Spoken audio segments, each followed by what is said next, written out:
Welcome to Overeducated and Underemployed. I'm Feddun, and I'm here with Sony recording artist Ina and Elizabeth Fravel, who has been in so many amazing bands that I don't even know where to start. And is a music teacher, but Adventures of Annabelle Lynn comes to mind. One of her current bands is the Dolce trio. Yeah. Is there any others that you want to name right now that I'm because we will talk about probably a lot of them, but is there any others you want to name off the bat that you're currently playing with? I'm currently playing with Raisin Cane, and then I'll sit in with Rachel Hillman on occasion. And just if anybody needs an upright bass player and they give me a call, I say yes. That is awesome. Yeah. I play with Frank Lindemood as a duo a lot too. Awesome. Ina has released at least 3 albums, I think, or 3 EPs and singles and albums. Yeah, and, you got a conglomeration of all of them. And she's doing a project this year of 25 songs for 25. So that's correct. That's going to be 2 albums in and of itself. Gosh, right it feels there. like, So, yes. But I'm going to go ahead and ask both y'all the same question that I ask everybody when I start. And what is the first song that you remember loving? And go ahead and start with you, and then we'll... Sure thing. What is the first song that I remember loving? Early into my childhood, my mom would always sing, "I've got sunshine on a cloudy day when it's cold outside." And I don't know why, for the life of me, because I've heard it for all my life, I can't remember the name of the songs of Temptation. Yeah, so that's probably mine. It's because it's always been in the household. I remember that song being really young too. Yeah. Oh yeah. So your mom would sing it to you a lot? Yes, she would. She's not very musical, but she's passionate, and I would get her singing voice all the time. She would sing that to me as she was walking out the room. She put me down for a nap and try to lull me to sleep to remind me that I was being put down for a nap. So that's what I remember it most from. And what about you, Elizabeth? I'm as you were answering that question, I'm thinking back, there are so many songs that crossed through my life growing up with church music and then going to lots of bluegrass music festivals with my parents. It was constant music in my life. But I think that one of the most impactful early moments that I had was my mom took me to go see Bonnie Raitt, and it was the first real concert. It wasn't a bluegrass festival. We bought tickets, we had seats, we had to sit in the seats the whole time, but it was Bonnie Raitt, and Angel from Montgomery just rang out. And then my mom and I were sitting there, and we should learn this song and perform it. And so she got us a gig at this really amazing theater in downtown Clearwater. And so within a couple of weeks, we were performing it on stage. And it was this really important kind of pivotal moment for me. It was my first gig. I think I got paid $10 to stand up and sing Angel from Montgomery with my mom. And I played the upright bass for that. But and I didn't realize it was a John Prine song until much later. I always thought it was a Bonnie Raitt song. Yeah, she did. She did. But John Prine is one of my favorite songwriters of all time. I appreciate that you recognized, giving him a little bit of credit. A little. She totally did own that song, though. When did you, and I'll stick with you for just a second, Elizabeth, when did you first pick up an instrument then? I believe it was a violin when I was in first grade. And you won't see me playing it out in public at all, but I still own my violin and something. Yes, I play it by myself, and it's so I upgraded to a bass fiddle, to a big upright bass in second grade, and stood up on a milk crate with some of my mom's friends. We had a big jam circle, and there was a woman that stood next to me, and she did all the fretting. She held down all the strings and just told me which ones to pluck. And so that was my first experience playing an instrument with people. The violin hurt my ears, and I gave it up pretty fast because I sounded so terrible. And I knew that when I was in first grade. I was like, this isn't how it's supposed no. to sound. You know it's bad when you got to put in earplugs to listen to yourself play. Even at first grade, you knew. Yeah, yep. Were you raised in a really musical household? I would say yes and no. Both my parents love music, but neither of them were professional musicians. My dad was in our church choir, so I'd go to church choir with him a lot. But most of the music that was in our household was them supporting me doing whatever I was doing with music. We had a piano in our house growing up. So to piggyback off of what you were saying, I started music really young as well. We had this piano in our house, and I would just, before my head could even reach above the keys, I was just like fiddling around with the sounds, and I learned how to play piano by ear at a really young age. And it wasn't until I think middle school, yes, that I got into band and everything. Picked up the French horn and sounded probably 6 times as awful as your violin. We had practicing hours in the house when they were like, hey, you can blow up the piece in our house from this time to this time exactly. But yeah, I would say the music in the house was supported by my parents a lot. Yeah. Yeah. Were they listeners or concert goers at all? Yeah, absolutely. Definitely listeners. Not as many concerts, I would say. I think it's so cool your mom brought you out to so many gigs. But we had a band shell actually by this lake that I grew up by, and we would go to concerts there sometimes. But like the big ones and stuff, not so much. Okay. That's a great segue into the next thing I really like to ask people is what was your first concert? And you can go ahead. Okay, on the first I'll start concert, just yeah, back and forth is great. The first concert that I remember going to very clearly was the Trans-Siberian Orchestra had come to town when I was in middle school, and this was like one of my favorite bands. My dad and I would always listen to their music, specifically their Christmas album in the car, so that was the first one that I remember, like a big concert. Nice. And that's such an intense listening It was experience. so cool. It definitely were set you? the bar. I think I was like maybe 11 or 12. Okay. One of those ages where the lights are going on and all of a sudden you're tinkering on the piano and going, oh, that wrong note is actually just right. I You feel got like it. all parents take their kids to a show like that around 11 or 12, especially if they don't have great insurance, because it's like a good epilepsy test. That's funny because my dad actually has epilepsy. The concert did nothing though, so we were good. It was a meds really were- great. Exactly. The warnings on everything. Right. No, if you're familiar with their music and their shows, they do so many strobe lights. So I was thinking about it going, I was like, I wonder if this is going to turn into an emergency. Right? But it didn't. It was just an experience. It was cool. It Cool really as hell, is like honestly. one of the most like high level production shows out Yes, there. In absolutely. Terms of, yeah, and it loud too. If I remember. Super. And it was so cool also to see the orchestra perform in such a different way than is classically trained or classically taught rather. So I thought that was so cool. They just turned it into this experience that you would have never assumed would have been in a single room together, if that makes sense. Yeah, amazing. I think that I probably was going to live music shows from what my parents have told me. Like I was in diapers and they would lay out the blankets at the music festivals and I'd be like smearing ice cream all over my face and eating dirt. And there was like Bill Monroe and John Hartford on stage behind me in the backdrop. There was like a lot of those legends of bluegrass music were playing these festivals around Florida. Tony Rice and Emmylou Harris, all these people, they'll come up in conversation and my mom's, yeah, we took you to that show. And I'm like, well, What? okay, I was there and I don't remember, but that's awesome. I remember Jerry Douglas playing back in the early 90s before he became like this legendary, the masterful dobro player, Bela Fleck. And a lot of these really huge titans. Oh, I met Alison Krauss when I was like in 3rd grade. I walked up to her table after the show and I was like, hi. And the uncomfortable pause just lasted way too long. And then I said, you look just like my aunt. And I really like your music. And then I ran away. But yeah, going to shows has just always been part of my family's rotation. Every season is this festival or that festival. And I'm just so grateful for that experience and being able to pass that on to my kids because they're now 17 and 22. And I did the same thing. I took them to all these shows and now they're listening. I was riding around with my son the other day and he was playing like his latest Spotify playlist that he's put together. And he was playing all these people that we've seen at festivals at Spirit of the Swanee. Actually, he's at Bonnaroo right now. So he's eclipsed my concert going. I'm going to thoroughly have to get that impressed. list of artists from him. Yeah. That is awesome. One thing I've realized lately is sometimes as a performer, you're going to end up missing the shows you really want to be at. Yes. So true. Yeah, it's bittersweet.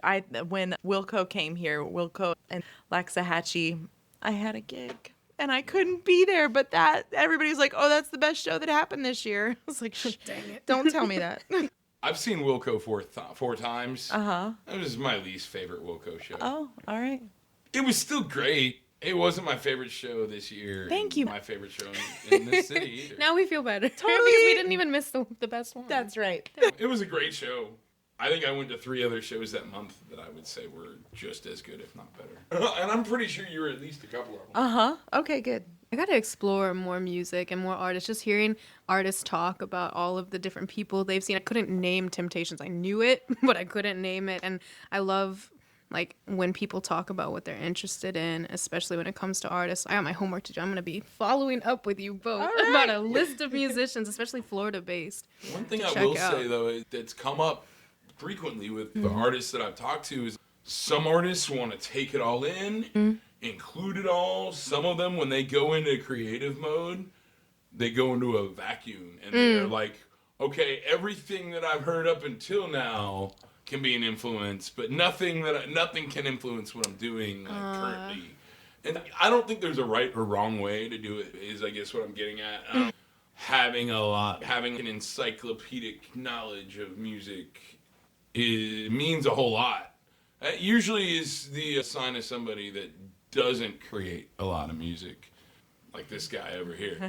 Nobody's naming names. I don't know a lot of musicians that are also like really, like I know a bunch of names of songs and sure to an extent, but it's always their fans that know all the shit. I'll go and talk to some of my favorite artists and know more about their own like songs sometimes than they do. Or like I remember one time I texted Jay Gonzalez. I was like, "This is the 20th anniversary of the Dirty South. I don't know, but you probably already knew that." And he was like, "No, I didn't." News to me.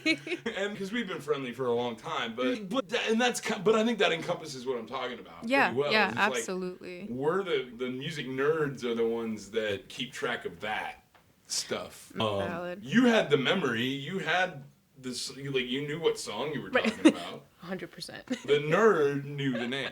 No, but I think I am trying to, especially with this 25 for 2025 project, expand past, I think, my comfort zone, because you're absolutely right. I feel when you find your groove with music, especially as a creative and an artist, it's really easy to want to block everything out. And to an extent, for me, I know it's been necessary to really form my own craft, but now I'm trying to write outside of my comfort zone and explore a little bit more. And so having those names would be awesome. What would you call your comfort zone? Sure. So I would say R&B and folk to an extent would be where I've written in the most. It's what's come easiest to me and where I've... Yeah, I would like almost like an India Ari feel. Yeah, you like got that. it. Yeah, I love her music. Yes, absolutely. Yeba, some Adele, so some pop in there. Billie Eilish. Yeah, India Ari. I'm so glad you said her name. I haven't thought about her music in a hot minute. Yeah. Yeah. What's your comfort zone? Oh, and go ahead and say whatever you were going to say. I'm sorry, but I was going to follow up and say, like, there have been a lot of different chapters in my musical life, and I think that there's so much. Before we started, we were talking about how there's just so much demand for digital content. When you're an independent artist, you are managing all of your bookings, all of your social media. And then there's this whole thing that you have to do as a musician, which is to play and sing and line up, make sure your band everybody's happy and taken care of and shows up and gets paid. And so there's so many different hats that we wear. And a lot of times my listening is just whatever pops up on my Spotify queue as I'm driving to the gigs or driving to practice. But I don't have a lot of time to be a connoisseur because I teach full-time, I teach music full-time. And so my hours are so limited. And sometimes when I'm listening in the car, I'm listening to practice. I'm listening to learn a vocal part or just feel out different ways that other artists have covered a song if it's a cover. But I also notice that there's a lot of tension for me between playing out. If I'm booking a lot of shows and I'm performing a lot, then I don't get as much time to write and to create. And so this summer I was very intentional to take most of June off. I'm not working. I've only got 3 gigs this month, and I am waking up early. I'm going to bed early. I'm taking care of myself so that I can write, so that I can create. So I'm really digging in. And COVID was really like the ultimate stop to everything because I was going really hard for a long time. I'd written a lot of music and toured from like 2016 to 2019 extensively on the weekends in the summer, every chance that I could. And then 2020 rolled around and all of a sudden everything froze and I had time to write again. And it was the first time that I realized that dissonance had kind of left me feeling empty. And we had recorded, my band at the time, Adventures of Annabelle, Lynn, had released 2 albums, and I didn't have a whole lot more material to start contributing to a 3rd album. It was a nice opportunity to step back and go, okay, there's only so many hours in the day. I need to be wise about how I use my energy and understand the ebb and flow of it all. Oh, that's a great point. That's a really good point. Is everything okay? I think so. Yeah, I'm just... Checking on the baby. So, as much as that stuff can distract from the creative process sometimes, how hard is it to give over control? And I'll start with you as someone who's signed with a major label, and with that comes a loss of control of certain things. How hard was it for you to give that control up? Absolutely. Actually, I'm really glad that you asked that because that's something that I've been emotionally navigating for myself. There's so much more that goes, like Elizabeth was talking about, there's so much more that goes into music than just the song, especially when it's being packaged for mass distribution. And so you're thinking about the visuals, you're thinking about would I actually be comfortable performing what I'm singing. And so the way I went into the distribution deal was I wanted to create 5 new songs to just try writing outside of my comfort zone, try leaning into what was comfortable as well. So all 5 of these songs were totally new, and they picked a song that for me was the most probably sexual and vulnerable song, to be honest with you. And I was really excited to write all these things, but then that's to answer your question where the control aspect came in. I was thinking, okay, once I put this forward, how much control will I actually have over the image and over how it's portrayed? And I think it's been a journey for sure in learning to figure out my non-negotiables for what I want for my image, but also a journey to let go and decide, okay, it's okay to step into this new era as long as I know myself well enough that nothing's going to shake me to the core in proceeding with this opportunity. So when you put a song out there versus giving it to a label, do you worry about how it's interpreted? In a way, yeah. So this is my first time. The distribution deal with Sony and through IGA Talent Management is a single distribution deal. And so this is my first time interfacing with it. It's the only one that I'm currently working on towards major distribution. I'm really lucky to work with people at IGA Talent Management that are advocating for my voice as well as my production team. So that's also been very helpful. But you do let go of a fair amount of control. But I guess to clarify my question, Sure. I feel like when you release a song, go of the interpretation of it. Yeah, right? that's... And then I guess that's what I'm wondering is like how releasing a song to the public and releasing and I don't mean like the critical interpretation, but right. like the what does it mean interpretation, right? So it's like you can mean something when you write a song, yes. and then it can go out to somebody and it means something totally else, something else that you didn't ever intend and might even disagree with. Or, right. But how does that compare to sending it to a label that then also can say those same things and maybe also control like what gets put on the record or not? Sure. You know? So I think that when I first put out my first EP, I was nervous about the songs being misunderstood, I suppose, in a way, because I was so emotionally attached to it. But I had several conversations, and I still do even with some close friends to this day before releasing music, that just celebrates the joy and the excitement behind the fact that your song could be misinterpreted. I think one of the best examples is I've had people come up to me after concerts and just tell me, this is how your song impacted me. And I'm thinking to myself, geez, I wasn't even thinking about that when I wrote it. But it's so amazing that it was able to resonate with you in that way. I think over time, like initially when I first started writing music, it was more so for me. And now I've been able to, I think, mature and also grow in a way where I'm excited about how people can find themselves in my music regardless of the interpretation. And I think the switch between doing that with self-distribution versus mass label distribution is, I think my mind tends to go towards what could negatively happen in the hands of a label, just because we've all heard the stories about how sometimes major labels can take advantage of artists X, Y, and Z, or can portray artists in a way that doesn't actually align with what they want. And yeah, I think that journey has been up and down for me, but it's definitely taught me to go into any room with a certainty of who I am and what I want from the music, and then also to balance that with letting go and just allowing things to be as they are. I definitely know what you're talking about when it comes to the major label story. I had some friends that were signed to Elektra Records in the early 2000s, and they ended up actually putting their next album out. And I remember going to the first show after they were no longer on Elektra Records, and I made this old like t-shirt. There was just like a white t-shirt and like Sharpie, and I had written Neglectia Records. Oh my God. And they loved that. They thought that was awesome. I took a photo from the stage. Look at this man wearing the shirt. And then 6 months later, I think, that's when the the merger happened, and like Warner, Elektra, and Atlantic all merged into WEA. Mm-hmm. Like for 24 hours, it was like 5,000 bands that didn't have a home.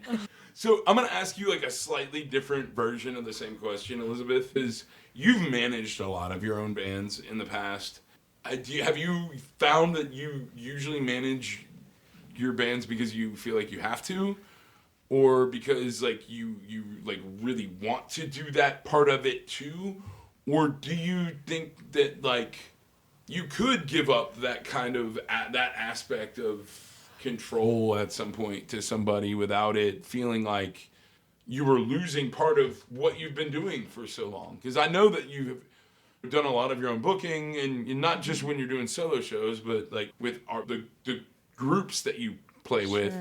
And sometimes it's even probably more than that, like herding cats and things like that too. So at what point do you want to be able to focus solely on the music and kind of stop doing some of that? And how much of that do you really enjoy doing? And Yeah, it's a spectrum, right? Sure. Yeah, for sure. I think I've been in a lot of different places with it. I'll back up and say, like, my growing up with my mom, who was a formidable musician in the Tampa Bay area and then went to Nashville and got a record deal. I learned so much watching the way that she managed her band, and then that she managed herself when she decided my songs are good enough to go on the country radio stations, and one of them made it to VH1. And she did amazing things by always having faith in herself and never backing down, never accepting somebody that wasn't willing to buy into what she had, because she was doing amazing work at the time. And so I learned so much from watching her in all those contexts. And so then when I decided that I wanted to start playing, I was taken on as a bass player. So I was like the side woman in my first couple of bands as an adult. And that was really great because I could learn what it took to manage a band from the people that were doing it. There was a band in South Florida that I was in called Surf Road Project. And Eric Alvar was the mandolin player. He's now in New York City. And he's wonderfully talented. But that was their family band. And I learned a lot about how to book in festivals and how to take a local band and start reaching for more regional opportunities. And then I moved up here and started playing with Ken and Virginia Miller, and they were really enmeshed here in the local scene. But again, I was the bass player. I was the side person. Then I became the bass player for Stranger Still and learned a whole lot from all the musicians in that band. And so in steps, in increments, I've learned from some really brilliant people how to manage. And so when the need arises, I just seem to have an instinct for it. That being said, it's a lot of extra work. Annabelle, Lynn started out, all three of us doing all various jobs, whatever we were good at. And Social media was just coming online. And so we were trying to navigate this new landscape together and figuring it out without the help of anybody that knew how to do it because it was brand new. So we were really creative musically, but also thinking about the graphic elements, the photography, what we could do with this trio of women, and how we promoted our shows became visual as well as word of mouth. There's a really solid feminist ideology at my core, and being able to collaborate with those women was a really huge opportunity for me as a creative and as a human being. I'd always been in bands with all these guys, and as had the other two women in that band, Catherine Bellong, Carrie Perkins, and I collaborated. And we were like, we had so many shared experiences, but we also had so much shared knowledge. So management was a shared responsibility, and we all pulled every string, every connection, everything that we could do to push ourselves. Eventually, Carrie Perkins left town, and Holly Riley took her place, and Jillian Canning became our graphic designer. But all these women that I've had the privilege to work with, they all have these amazing niches and connections. So it's building on that, but then also being the keeper of the spreadsheets and making sure that the transitions between band members go smoothly, managing the social media pages and all this stuff. So I've had to figure out a lot of that. And being a teacher, I can pull a lot of the experience that I've had working in schools in various leadership roles into my music life. So everything that I've been doing is kind of lockstep. Everything has worked really hand in hand. And at this point, the bluegrass band that I'm working with, Raising Cane, I do a lot of the managing for that, a lot of the booking. And the other band that I'm in that I play with a lot is Dolce Trio, and it's another trio of women, and all three of us are extensively connected and savvy in our own ways, and so we're all able to share the workload that comes with booking, writing sets, promoting, archiving all of our stuff. So Jillian Canning is our tech wizard. Kelly loves to do the booking. There's some gigs that I'll book, some gigs that she books, but Kelly Goddard of the New 76ers is our guitar player and other vocalist, and she does a fantastic job when I'm tired. I wanna. That's awesome. Yeah. So, both of y'all write a lot of songs. And when I say that, I'm guessing you probably write a lot of songs that you never share with people. And I want to go backwards again. Okay. When did you decide when did you be like, I love music? Instead of just, I love this song or this band, but I just love music. And then when did you take that a step further and be like, I want to write music? I would say, so in middle school, I was dropped off to school pretty early, and I would spend all my time in the piano rooms just trying to perfect whatever latest song I had heard and replicate it by ear. And looking back on it now, I'd say that's when I knew without knowing, if that makes sense, because it was where I was putting the most time in terms of my love for music. And then when I took that a step further, like I had shared, my family was really supportive of my music, putting me into choirs and getting me theater opportunities. And that translated when I got into high school doing more professional theater, and then into college I directed the gospel choir for our university. But I would say it wasn't until after college, a few years that I had graduated and just chilled out. I wasn't doing music for anybody else. It was more just, what do I want to say? And I had written music when I was younger. My brother passed in 2010, and I remember I wrote a song very shortly after that. I was 12 at the time, but that was probably the first song I clearly remember writing. But all of the emotions and stuff that have come with a lot of those stories behind the songs I put out now were really written after I graduated college. When you were talking about when I had a moment of pause, that's like the same pause that I think COVID gave a lot of people. It just, okay, I don't have school, I'm not working as much, and so what do I want to say? So, do you think that you were really a lot more comfortable performing pieces of music by other people growing up, and then you became more of I want to write my own songs? Oh yes, I would for sure. Were you writing songs and not sharing them with people though before that? Yes. When you were younger, when did that start, do you think? I would say it started around 2010, just trying to unpack some really heavy stuff. But those never You think left that the was, gate. Was that the first song you remember writing? Was the song for your brother? I want to say yes. There was like silly songs I used to write with my friends. Actually, now that I'm thinking about it, one of my best friends, Pate, and I wrote a song at a block party. I want to say 2 years prior, so that would have been like 2008, 2009. But it was a very silly song. It was just like, oh, this is just for fun, so I didn't take it seriously. But I guess if I were to go all the way back, 2008, 2009 is when I started putting stuff on paper and singing it out loud. Yeah. Cool. What about you, Elizabeth? When was the first, like, it sounds like almost maybe the opposite experience for you. Like you were almost maybe, and this is a guess, but based on things you've said already in this interview, I feel like maybe you wrote songs before you even knew who other artists were at some point. I think I wrote songs before I knew I was writing songs. That's awesome. It wasn't even So the first time that I remember creating a melodic idea that had lyrics was at a campground. It was after hours. The festival had shut down for the night. And there was another girl who was my same age, and we were friends. We would see each other a couple of times a year. And her parents were also in a band, and they were performing that weekend. And so she got up on stage, and she started singing. I think we were both like 8 or 9. And I wrote poetry. I love to write poems. And so I knew how to create a rhyme scheme and to write something that meant something to me. So she got up on stage and she started singing this song that she wrote called Bye Bye Baby Bye Bye.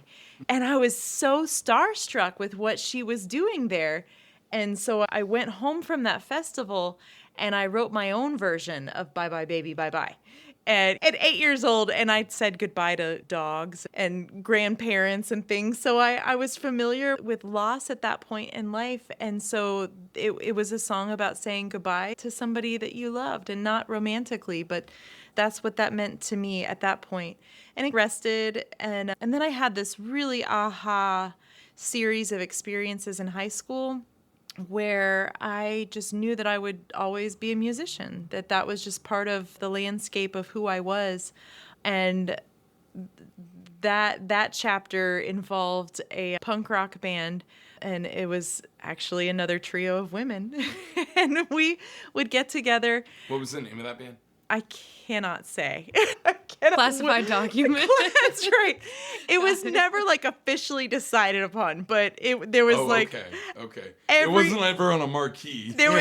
We never really got a gig, but we played in my friend's bedroom. She had a waterbed, and we had a drum kit, and we would just so chaotic. bounce around on this waterbed, writing question. really raunchy lyrics. Bikini Kill was our main influence. Oh, hell yeah. What did the waterbed do for the acoustics of the room? It didn't matter. There was a lot of bouncy bass lines back in the day. Oh my God. Dude, that sounds so chaotic. That sounds so fun. That's what I was doing in 98, 99, 10 years before you described your experience. I feel like that's around the time. I think it's a little earlier than the movie about the Getaways came out, which I think introduced that to a whole new generation of women. And Joan Jett was obviously like a powerhouse already, but I feel like a lot of people, that movie wasn't super well received.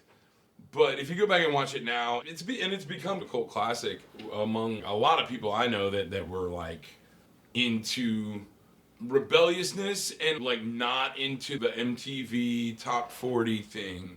And it sounds like you definitely were not into the MTV Top 40 thing. No. In 1998. No, I grew up in a suburb of Tampa, and there were like 2 really great music stores, and one of them had live punk shows, and they had all the underground punk recordings. So you could go in there and be like browsing, and everybody there was an expert, because that's how it was in the 90s.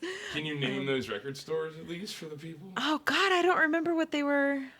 I would have to look it up. I don't remember. One of the stores I worked at in college had a location in Tampa on Henderson. I don't know if that's one of them. It was not on Henderson. No, it was. But they had a lot of in-stores, but I don't know how many punk ones. There was one on Lumsden, and that was one of the main thoroughfares going through Brandon. And the other one was on Highway 60, and it was next to a skate shop called The Cove. And Is Highway 60 Dale Mabry Highway? Possibly when it crosses over the bay and becomes part of Clearwater. Maybe it was Vinyl Fever then, because I think it was on Dale Mabry for a long time, and then moved the last couple of years. Who knows? I don't remember the name of the store, but that's where I got all my good CDs from. Like once I got to the age where I could afford to buy CDs, get a ride up to the store and go buy music that my parents were just horrified by. That is exactly what I did. That is all I wanted in life, was to have loud punk rock music blasting out of my 5-disc CD changer. So what was it that really got your, like, what were your, like, favorite bands, like, around 12, 13? What was Bikini Kills when you mentioned, but yeah, what else were you listening to around that time when you were first, like, Yeah. getting rides to the record store? And in 6th grade is when I remember Kurt Cobain committing suicide. And that really, like, my babysitters would play me Metallica and Nirvana and all this really amazing, like, Ozzy Osbourne, like, hard rock stuff. And so in 6th grade, like, that made headlines. MTV was a big deal. And so I remember just getting really into grunge rock in middle school. And then when I got into high school was like, okay, like, that felt very mainstream. So punk rock became my passion. Dead Kennedys were hugely awesome for me. There was a lot of ska starting to happen. So Less Than Jake and Sublime, of course, like, everybody had the 3 Sublime albums blasting in their car and driving I used to mow the lawn to that self-titled record all the time. Yeah, all that was really great. There was a NoFX was really pivotal. Yeah, but the Bikini Kill. Oh, and then Ani DeFranco too. We discovered Ani DeFranco, and that was really fun to blast that. My mom would come in and be like, "This is folk," and I'm happy you're listening to something with some acoustic integrity, but it's so angry. Acoustic integrity is crazy. Acoustic, that's the golden line. Go, Mom. Wow. She wasn't into distortion pedals, but the punk band I was in was She never really... got over Dylan going electric. Huh? Yeah. No, she has a dog named Dylan now, if that tells you anything about her passion for Bob Dylan. She got over it. What about you, Ina? What are some of your early music influences? And if I feel like if I skip over a question, like jumping back and forth, feel free to back up and answer one before I move forward. Okay, who were my early music influencers? Honestly, as she was talking about it, I was thinking about how a lot of my music discovery, especially in middle school, happened on Pandora Radio. And I think because of the age that I came up, a lot of our music was digitized. So again, that probably plays into why I can't name people as easily, because I think the way music has been distributed in my time has been more geared towards the song and the product and not as much towards the artist. But when I think about artists that come up, Eminem was like probably one of the first artists whose album I memorized like top to bottom. Like, I remember printing the lyrics to Not Afraid and riding on the school bus and just trying to memorize them. Who are some other artists that I was listening to? John Legend. I really loved his sound. And there was, maybe not an artist, but there was a station that used to play in the car a lot, 96.3. It's over in Minneapolis, and they did a lot of R&B music, so that's what led me to go down the R&B pathway. Yeah, I think I listened to some like cheesy like 90s R&B growing up, but I really got into soul music in the early to mid 2000s during that kind of revival, and then I went back and listened to a lot of older stuff, but like Sharon Jones and the Dap Kings, who I was blessed to get to see her like probably half a dozen times. She pulled me up on stage a couple times. No way, serious. One time she serenaded me to How Do I Let a Good Man Down, and I'm pretty sure it cursed me for 10 years. Okay. But it created this like whole new soul revival for me. Yeah. Where I went back and got into everything from James Brown to just everything. Just to like old jazz, like Etta James and Nina Simone, to Ella Fitzgerald, to like listening to Booker T, and then eventually I started listening to like more blues stuff too. And I got into this band that was like a blues revival band from North Mississippi called the North Mississippi All-Stars, who put out an album in 2005 it was a live recording of their Bonnaroo performance with R.L. Burnside sitting on stage. And I was hooked. And it featured Chris Robinson from Black Crowes. He came on and did a song. And for a long time, I rebelled against like Southern sounding music for various like personal, like family stuff, whatever. Like we all have. But it was like once I got into, and I started with Motown and became a Stax guy.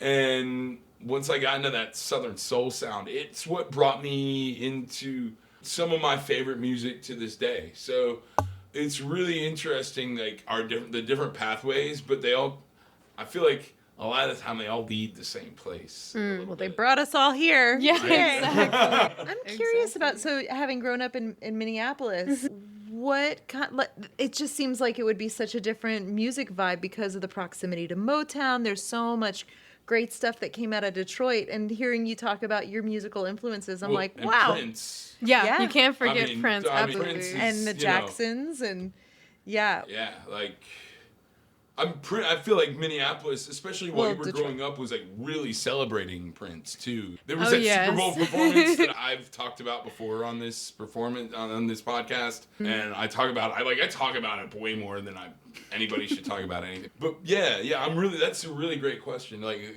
Minneapolis is a very different place than where either of us, I think, grew up. Yeah, for certain. I would say that honestly, I didn't take advantage of the music scene in Minneapolis when I was there. A lot of what I was doing with music was through theater or through school mostly. And so I think if I were to go back down, or rather up there, because they're all the way up north, I'd be able to explore a lot more. But I do know from friends that are still up there in the music scene that it's a very supportive community, I think, compared to bigger cities. When you think about music, you think about Atlanta, New York, LA. It's almost an oversaturated market. And what I've found coming down to Tallahassee and even in DC in certain pockets is because it's a smaller community, but still with so much history and so much talent that it's easier to navigate, and it's more community-based. And from what I've heard from my friends there, it's very much like that in Minneapolis as well. So I guess to back up to what Elizabeth was asking, I feel like it's just what I heard when she asked it. Like, Sure. I feel like what you probably would hear on the radio growing up versus what I would hear on the radio growing up versus, and I don't know if you even really listened to the radio much growing up. Every so often. But I feel like the stations are probably very different. Like they're very focused on different genres in those locations. Like here we had a lot of like top 40 country, and then like New Reed was from here. So there was a lot of that new rock sound. And then Bradenton, Tampa, like that's a lot more. I mean that's where Florida is like the most southern. I feel is like central. Like Tampa is like the edge of that, but there's a lot more of I feel like folksy type music and roots music and things like that. And then Minneapolis, I would imagine like some of the top stations were soul and R&B stations.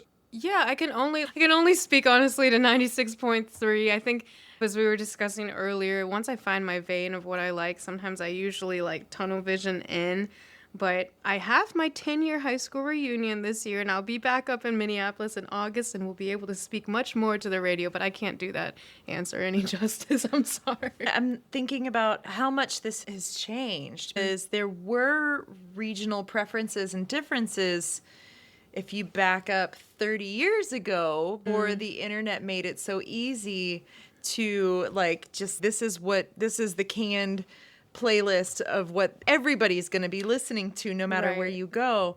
So there were more distinctions, and there probably are. I don't know. I think you're really onto something hardcore here. But yeah. So keep going, and then I have something to add. I think that like where radio used to serve this function to reflect what's happening within the community. Right. Now it's the community that is the reflection piece of that. And it's really, I'm thinking about this from a more of an ethnomusicology point of view, but The music that I've seen grow here is very roots based, and we get a lot of what we have because the universities are here. So there's a lot of jazz infusion. There's a lot of really incredible classically trained players that kind of sprinkle in to what's happening in the folk scene. But then we get these world class artists, and it's so special and it's so unique how different locations that I go to have different versions of the same song. And then with that are influenced by their roots and the traditions of the people that have been living there for generations. And in this age of like mass consumption, and you can find anything that you're looking for with a streaming service and pretty much the same canned radio station broadcast, whether you're in Austin or Tampa or LA or wherever you go. But what's happening now is that sets us all apart regionally is what people are creating and producing in their own communities and their local coffee houses and the local bars and scenes like that. I was just thinking about how different the experience would be going to somewhere. So here in Tallahassee, we have a really amazing place called the Blue Tavern. And we get a lot of people from the community performing there, but a lot of people that are passing through, they hear about it. It's a listening room. And so what happens in that listening room is reflective of who's here and who's passing through. And with that, the generational passing down of music traditions that have existed here has really enriched that thread. And I'm always curious when I go to other cities and other countries, other places, what are people listening to? What are the standards? What are the songs that everybody at the local poorhouse are sick to death of? Because every single cover band in town always does that song. And so I was just curious when I asked that question, like, what are those regional differences in Minneapolis? And it might be hard to answer that if you're just kind of getting your feet wet here. I would say it's definitely hard to answer because I'm still getting my feet wet, but I'm so glad you brought that up because you're absolutely right. And to be honest, it's not something I've thought of. How does region influence what's most popular? Which is of course, region is going to geography, is going to impact. I do think it's influencing it less and less in a way that... Nice. So I do think it's influencing it less and less because of precisely what you were talking about. I think you hit the nail on the head. I think you're onto something really important here. And I'm going to take it to a biological concept for a minute to make a comparison. I want to say I don't believe in like cultural evolution or anything like that necessarily, but I do think this is applicable here because the same thing happens in a population of an animal, okay? And I'll use the Galapagos Islands as this is where Darwin discovered the mechanism for evolution. It was on the Galapagos Islands, and it was because the Galapagos Islands used to be one piece of land, and then they got separated by water. And so all of a sudden there were these like little differences on each of the islands, and over time, without interaction between the islands, they formed different species of finches and tortoises and all these things that he noticed. One of the most famous examples was like there were finches that had elongated beaks that could get into the shells, and there was finches that had more rounded beaks to I believe eat nuts and berries off of trees that only grew on that particular island. And not only that, there were trees that only grew on this island and didn't grow on that island, and they're all in a very small area. But these differences and the isolation, and I think the isolation is what we're talking about here, is what created the different species, okay? And if you want to take that comparison of different genres of music, there's a lot of people out there that would argue like this genre doesn't even exist really anymore in music, in like popular music. What's being played on the radio, the way it's being produced, it's almost all the same. Like hip hop and country are almost the same thing, or top 40, right? Like the stuff that in a large population, people still do listen to the radio. I think there are people that 100% don't have the filter that a lot of the people that we probably associate with have. So they end up just like getting whatever is fed to them and they're happy with it. That's fine. But in that world, genre doesn't really exist anymore. And it's because I think everybody's listening to everything. Everybody's listening to everyone. And then this brings up like kind of what we were talking about earlier, where like how much do you listen to when you're recording or writing music, or like how much do you consciously take into like account what you're like I'm writing a bluegrass song or whatever it might, an R&B song or whatever it is, or does it just become that? And in most artists, it just becomes that, but they try and limit it by what their influence is at the time that they're writing it or recording it. And so we find artists intentionally isolating themselves from listening to the bigger picture sometimes in a way to escape the fact that everybody has the same syndicated radio show from Austin.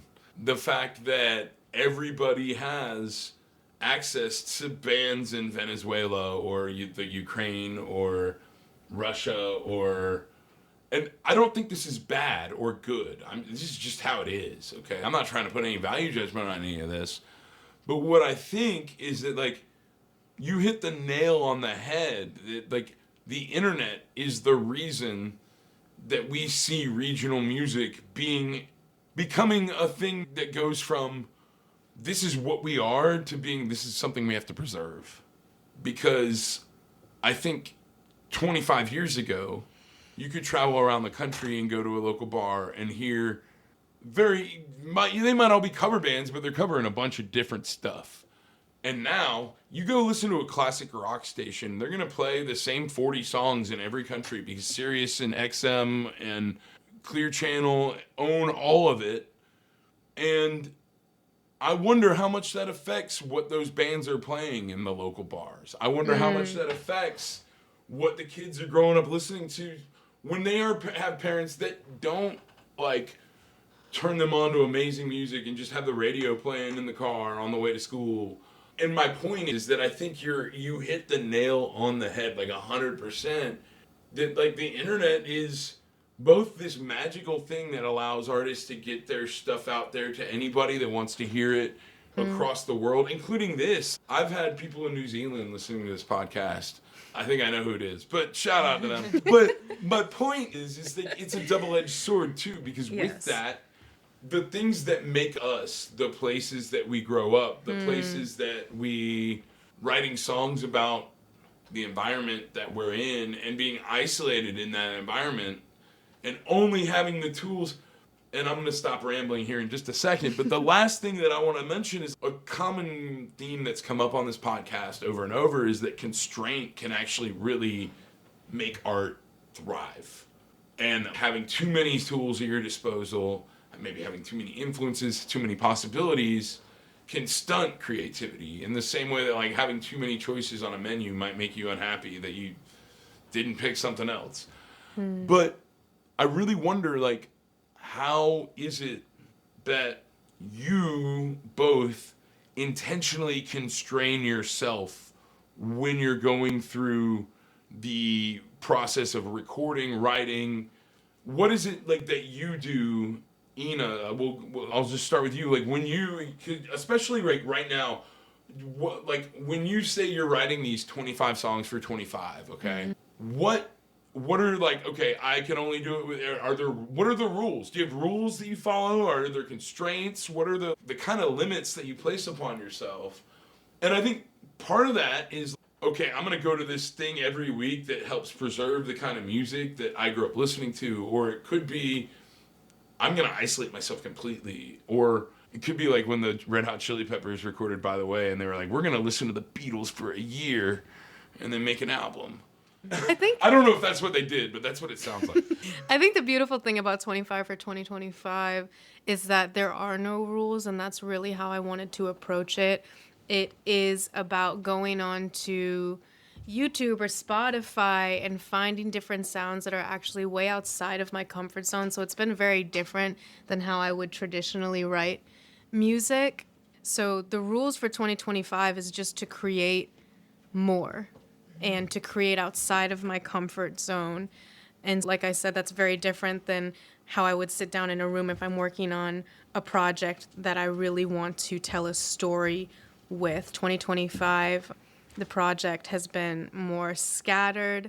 definitely more all over the place. But I actually wanted to circle back to what you were saying about radio, if it's okay for a moment, because Absolutely, yeah. radio was one of the first places that I thought to go back into to find new music. And of course, like any tool, be it radio, be it DSPs, those distribution service providers, Apple Music, Spotify, so on, they both have their positive and negatives. Any tool can be a resource. It can also be a constraint, as you were talking about. And so it's interesting because the more we talk about radio and the more I dive into it myself, I don't think that's the place that I need to be really going to discover new music, because you're right, they're sticking with the same 40, 50 songs because, one, their market is calling for it. Everything is monetized in the music world, and more so than ever it feels like now. But two,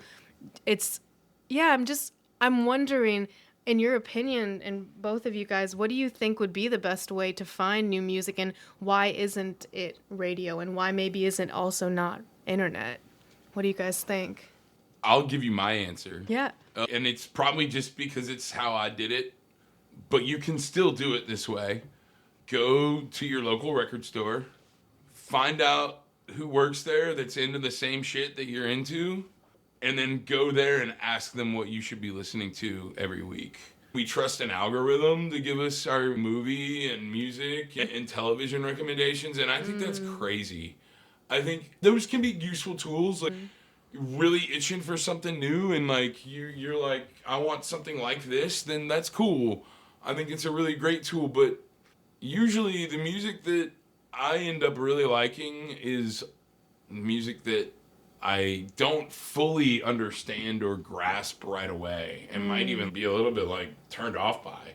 And I deep, like, not just songs I like, but like I'm talking like Frank Zappa level of appreciation. Like you don't go into Frank Zappa expecting to find a new pop song that you can just sing along to on the way home from work on a Friday the third time you heard it, I guess is my point. There's different types of music for different moods, different whatever. I think we have to trust each other more than we have been. I think we've let the billionaires take over every aspect of everything we do. Like, it used to be you at least talked to a person if you got takeout because you called them. Yeah, that's so true. You at least had a little bit of human interaction. Now you can literally order a pizza on an app, go pick it up from a box by scanning a QR code, and not talk to a single person. Which is tragic. It really is. Because what if one of those people was listening to something that you were just we miss out interested on in? those human connection moments. You're Sometimes absolutely right. that might be how you find your favorite band. And that's what I'm getting at, is that might be how you find your favorite movie, your favorite book, your favorite band, or not. But I don't know, man. I think we've trusted the algorithm to way too much. Yeah, I think it's time to take a trip down to that record store, go find some parking, and get into it. I would agree with that. And as you guys were both hashing out your answers, I was thinking over the years, like, anytime that I've wanted to improve my craft, I always go find somebody who's playing it better, who's doing the thing that I aspire to do, who's writing lyrics that just hit me in ways that I need to process before I fully grasp. And so I've been really fortunate to just always be able to find somebody that can really help me to grow. And a conversation that I always have with those people is, who are you listening to? Who are your favorite people? A lot of the questions that you've been asking us, I can hear myself asking those questions of my guitar teacher, my vocal teacher. I've sat down to write songs with people, and it just comes up naturally in conversation when you're working with other musicians of, I do this thing, like I heard this person do it, and now it's become like a really essential thread to what I do. And asking your mentors, who has helped them along the way, or who are they listening to right now? And it's amazing to tease out, like, so I worked with this really incredible guitar player in town and vocalist, Chris Siebersod is his name. And I didn't realize this going into it, but he listens to so much soul music and all these like church singers. I just got turned on to this whole genre of music because I asked that question. And a lot of it is music from the area of the country where you're from. I started looking at YouTube videos that he recommended, and a lot of it was church music from Detroit and Chicago. Sure. And what powerful music.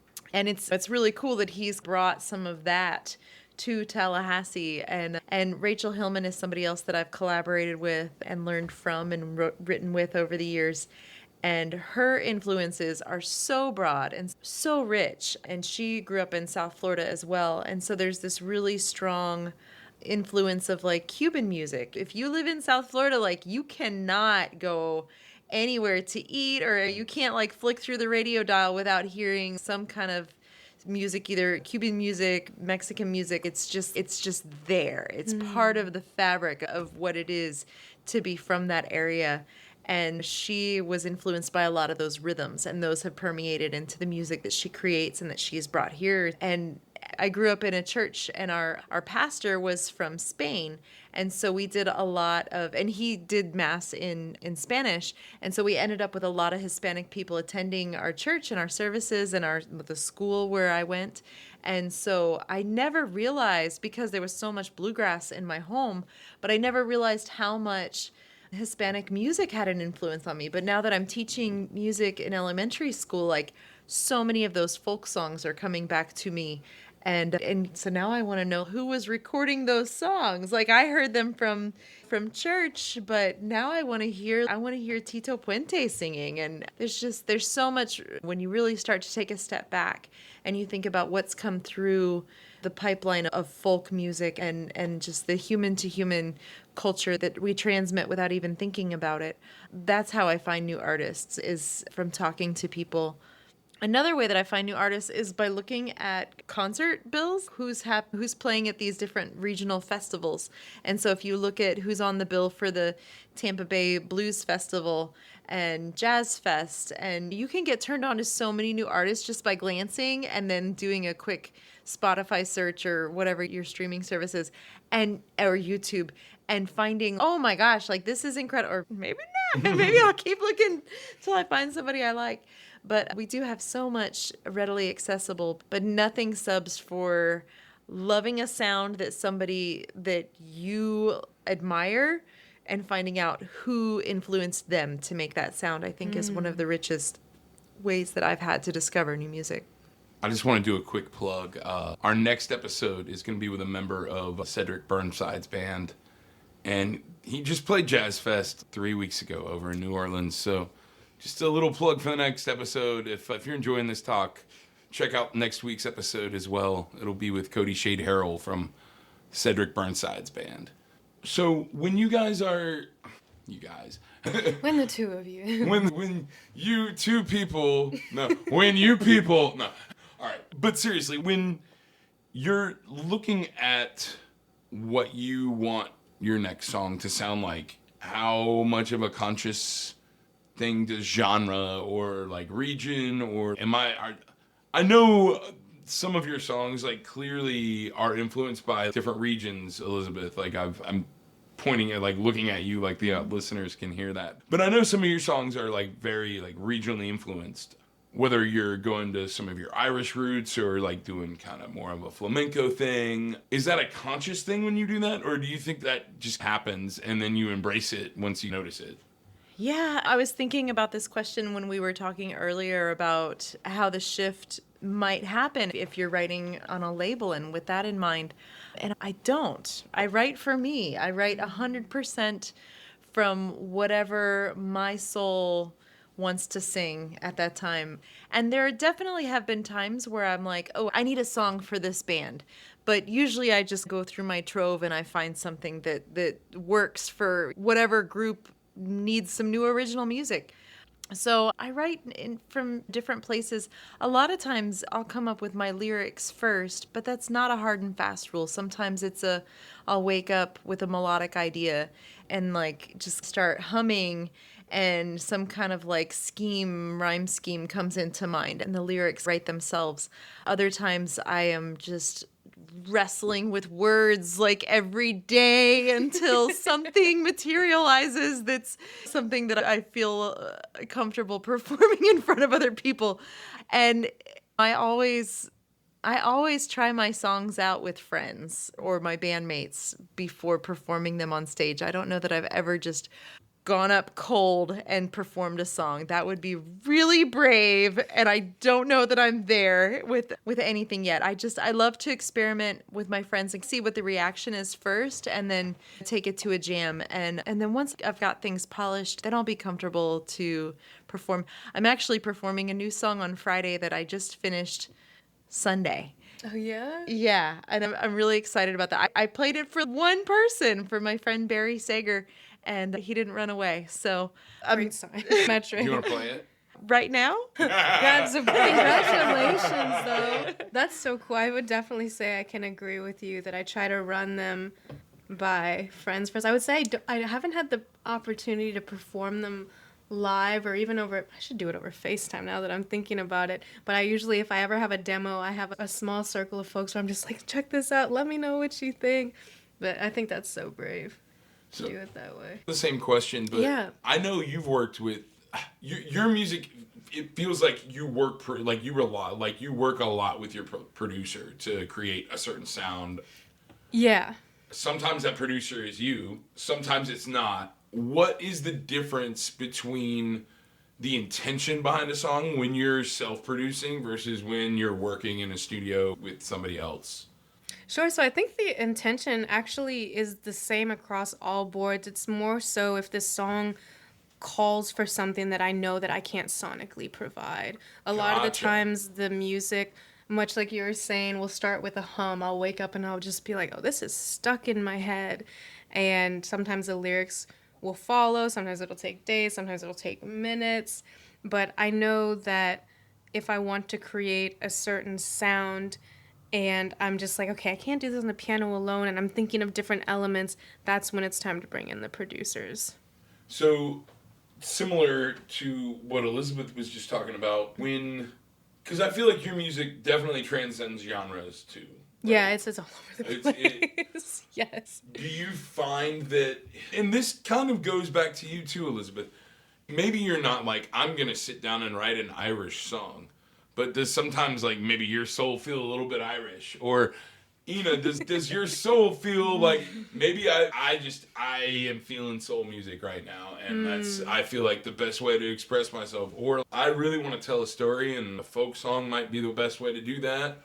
Or one thing I noticed in your music is it's almost like sometimes you'll write a folk song and put soul production behind it, or do more of a soul song and then add some more like folksy production behind it. So how much of that is intentional? How much of that does that not matter? I guess at a certain point, there's this kind of magic that happens with songwriting. And I think There is. For because sure. it's true with joke writing too.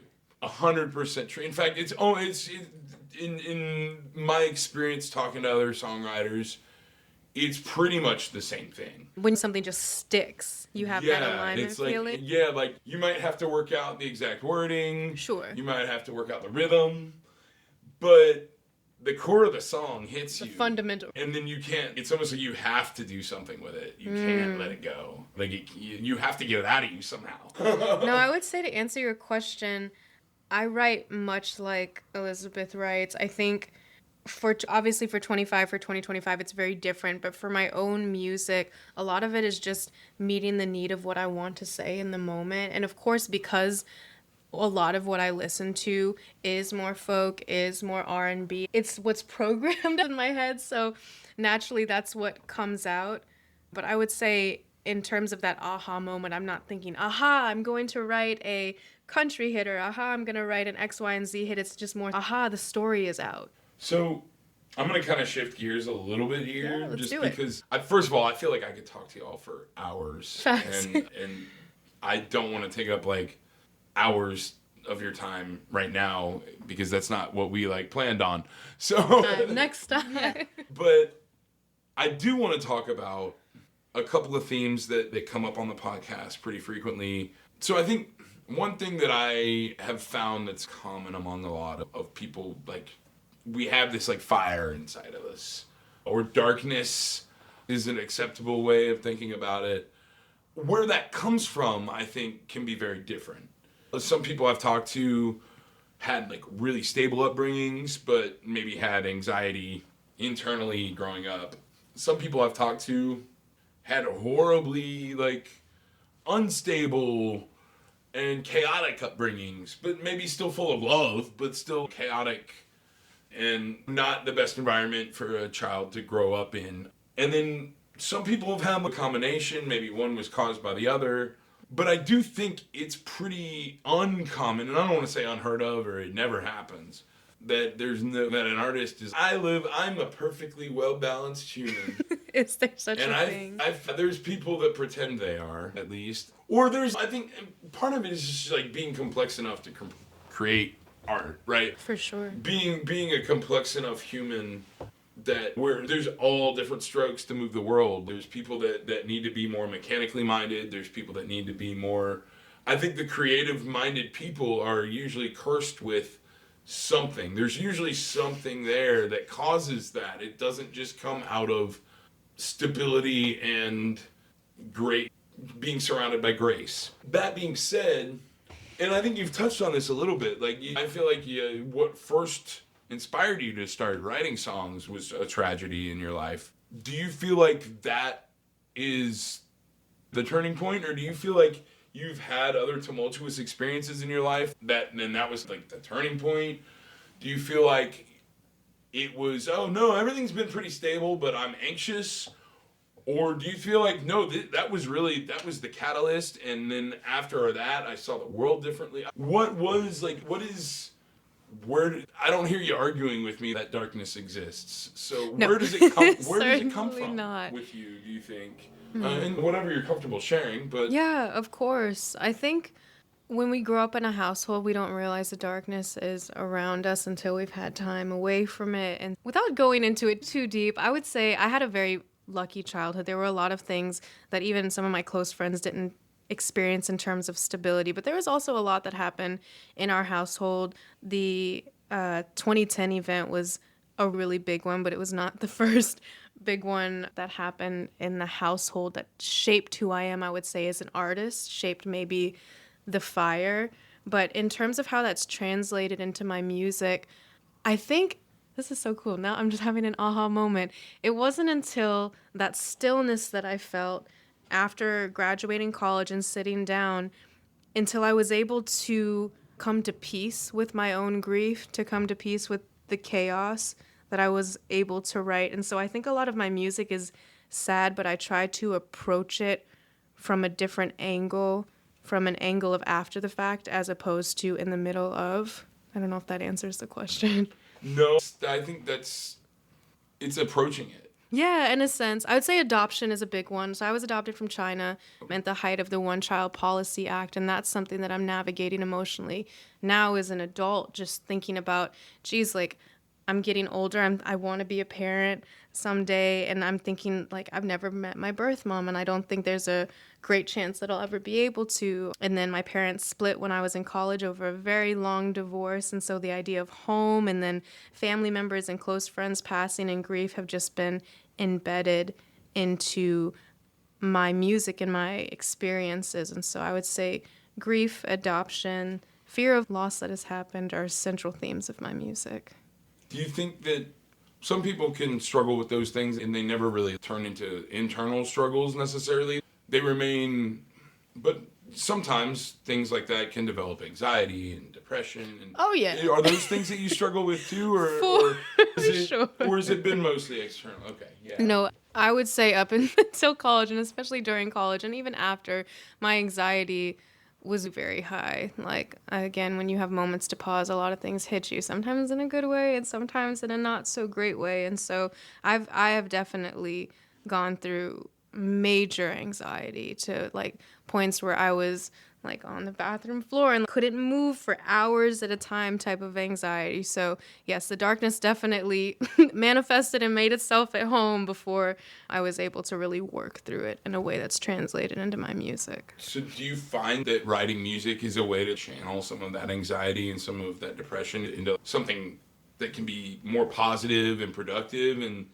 yeah, definitely. Actually, I wrote one of the songs on my EP back in 2017, years before I had even thought about putting out music during an anxiety attack. And I remember just the trust fall that I had to do with myself to get those words out and onto paper was a huge help, and one that I didn't even realize was a huge help until after the fact. But yeah, music definitely has been a huge outlet for me in terms of validating my own experiences, in terms of practicing saying them out loud too. So growing up, do you think performing it's weird. A lot of people that don't perform, the idea of performing is like the most anxiety-inducing thing in the world to them. And then people I know with anxiety are like, "No, man, I can get up there." Did you find like performing to be anxiety-inducing as a kid, or? When I first started, yes. Yeah, without a doubt. But again, a lot of the stuff that I was actually everything I was performing was not my own music, so there was less nerves around it. But I would say a whole new wave of anxiety hit when I was getting to perform my own stuff for the first time. So it really sounds like that fire has been both internal and external. Oh, for sure. How would you say, other than music, what were some useful things that you did to tackle? And I don't think it ever goes away, but it does get better and easier with certain things. And it sounds like you've made a lot of progress. You talked about a lot of that stuff in the past tense. Yes. How did you work through a lot of it other than music? Was there things that you did that you thought were really helpful that might help other people? Yeah, absolutely. To be honest, I think it had to smack me in the face. There was a point in time where I was just really anxious to the point where I didn't want to be here anymore. And I think to get to that level, I'd never want or wish that for anyone, but sometimes that is that smack that you need to be like, yo, I need to take a step back and assess my shit. I need to look at everything going on. And so for me, that moment was really a big turning point. And what that looked like moving forward was the cliche stuff, and I hate to say it, but this is what worked for me, is just like creating a morning routine, setting more firm boundaries and really sticking by them. And then also a big thing for me was taking a dopamine break, like thinking about all the ways that I was coping to get through anxiety that were actually harming me more than helping. It was more of a comfort than it was a solution. And so being really firm with myself in that. And then what else? Being selective about who I talked to in these moments. I think it's really easy when you're spiraling to try to grab hold of anything, and that's certainly not the answer by any means. Learning to say no is really important. Man, yeah, absolutely. Those are some of the things in my toolbox that I still try to maintain in terms of routine, selectivity of who I open up to, and continuing to write music too. Thanks for sharing all that with us. Yeah, of course. Thank you for asking. Thank you, for real. Elizabeth, with you, I know a lot of your songs are personal. Do you think that your struggles your fire mostly came internally, or do you think... I feel we all have things we have, like life is hard, y'all. I don't want to downplay the tragedies that everybody goes through, but there's also... Some people have harder upbringings and things like that than others, and I think we can all find faults in our parents and things like that. We can do that all day long, and that's part of what helps us be better people and be better parents. But how much of your struggles do you think are like more internalized versus the things that have happened in your life? Not necessarily just your upbringing, but tragedies that have happened around you. I feel like we've all lived in particularly strange times, from the nature of your adoption to the place that we're living now. There's just a lot of weird things going on with the powers that be in this world that affect everybody down to...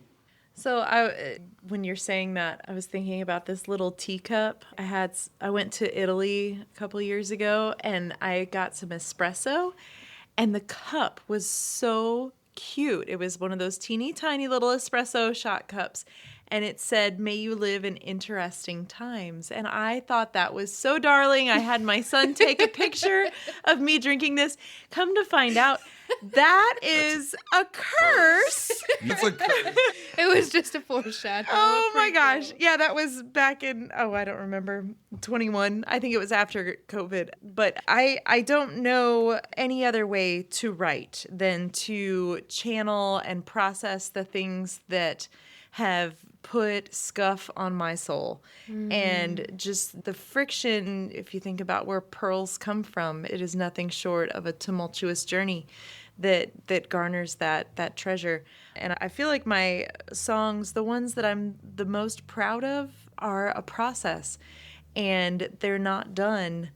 And sometimes the rewrites happen after I've learned some really personal lessons. And I'm grateful for every tragedy, every heartache, and also the really happy moments, because I've got some really joyous songs. And that's its own kind of, that's an upper, and it takes you out of the norm. Is that harder to write about? I was just about to ask that. Is it harder to write a happy song? I think songs just happen. I'm like mentally going through my catalog. How many happy songs do I have? I think that sometimes the melodies are happy and the content is like something kind of foreboding, or some kind of like Born in the USA? yeah, I didn't write that, so I can't speak to that. But I do know that sometimes I'll write a hopeful song almost as a fantasy to escape if there's something really tragic happening, or if I'm just imagining what's going to come out on the other side of this really difficult time. So sometimes I can get really inspired by happiness as an aspiration. I think if we're speaking really honestly, like depression is something that I've ridden the waves of over the years. And sometimes I can write really profound stuff when I'm in a really sad place. I've got this really unique relationship with my mom, where she was writing a lot of songs when I was a kid. And it was sometime really early, and when my kids were babies, she came over to visit, and she saw an original song that I was writing, and it was a murder ballad that I'd written about infidelity resulting in somebody getting shot. And she looked at this and this is why I don't write songs anymore. This is so dark. And I don't even know where that song came from, because I had nothing happening in my life at that point. But there was just that having young kids and being insecure in this very young marriage thing. So it wasn't based on true life events, but there was some deep-seated anxiety and also depression, desperation in that, and in no way, shape, or form was it an open letter to my husband about anything. Right. But I think sometimes the imagination can go to places. Sometimes you'll watch a movie or you'll read somebody's biography and be really taken with the story. A lot of times I'll read poetry, and since there's no melody with it, it's wide open for me to lift ideas or just visual schemes that I have. Emily Dickinson is tremendously powerful to me in her writing, and she lived alone. She was a hermit for many years, and some of her most prolific writing came out of that. And at the moment of this interview, I'm living alone in the woods, and so I think I'm in my Emily Dickinson era. But this has been many decades in the making, because she's been so profoundly influential. Some of my favorite songs that I've written were after just poring over a lot of her poetry, and then I'll just get really inspired. And so I think it comes from just all kinds of different threads. And sometimes it's the heartache. Sometimes it's processing a heartbreak that happened 10 years ago, but you still remember the way you felt and the way he smelt and the way that everything was in that moment when you decided it was over, or whatever theme of the song was. And I think back to so many experiences that I have gratitude for, whether they be good or bad. There's really no place for judgment when you're making art out of them. And I think that is such an essential thread for all of us as we're grappling with the society that we're living in now, that art is truly this place where we can celebrate our humanity away from judgments and opinions and threads and discussion boards. What we create is something higher than we know. One of my dear friends, Catherine Bellong, she passed 2 years ago due to brain cancer, but she and I created music and toured for about 10 years and talked extensively about writing, and sometimes we would write alongside each other. And towards the end, her last 5 years alive, she had this tremendous brain tumor that was taking over and pushing on all these parts of her brain. And we didn't know that was happening, but that was what was happening. And the result of that intense pressure was a folk opera that she wrote. And so I think that that's a testament to some of the greatest duress that a human can go through can garner tremendous art. Now, do you have to have a brain tumor or anxiety or depression to do these things? No. But when you do, there's some kind of portal to your empathy and your humanity that opens up. And I think that to be an artist, you have to be willing to push everything away and just get in touch with that kind of ephemeral place, because it's in there and you can let it get really clouded up with a lot of external forces. But to connect with your art and to make something that connects with other people, like it needs to come from, I feel, my art needs to come from that kind of place. It almost sounds like the way an actor who might not have a alcoholism might approach playing the role of somebody with alcoholism, right? Like, and the reason I say that is like what you're saying is even if you don't have anxiety or depression, or you're not even struggling with that at the moment, you have to put yourself in the place to where you can at least be compassionate about certain aspects of the human condition that allow you to be vulnerable enough to really put it out there and say something real. Sure. Do you think that you're... I don't think it's, how do I say this? If I'm wrong, tell me. I would love to know what the right answer is, but... I feel like I don't know the right answer either, which is why I'm stuttering. Right but what I was going to say is that I think for some songwriters, it may not be as personal. And you've heard, and this is from the outside looking in, I can't confirm this, but you listen to some music and you're just like, this was made for a club, you know what I mean? Or the lyrics when I'm listening to it, it's not even that it doesn't resonate with me, it's just what really went on behind writing this down. So I think to her point, it's an important aspect to be able to tap into that darker side you were talking about, to write empathetic music, to write in an honest way. But sometimes I think that looks different for everybody. Yeah, I'm thinking about B.J. Barnum's panel with Chuck Reese at Word of South, which I think, Elizabeth, you were at, where he was talking about a lot of the times he's writing songs that aren't about him. He's from a band called American Aquarium, and I've known him a little bit for years and years, but he was talking about how every song he writes, even if it is from another perspective, he has to put something. Oh, yes. Lines in there. And I guess what I'm wondering is, first of all, like, how much do you write music that is maybe from a character's point of view or something like that? Because I think that's different than writing like a song for the club. But also like maybe the same level of impersonality. And I think that's what I was getting at, where it's like you have to be able to relate to these things even if you don't personally suffer with them. But first of all, how often do y'all write songs from like a different point of view from other than your own? Or if ever? And then when you do that, if you do that, like how personal do you try to make that?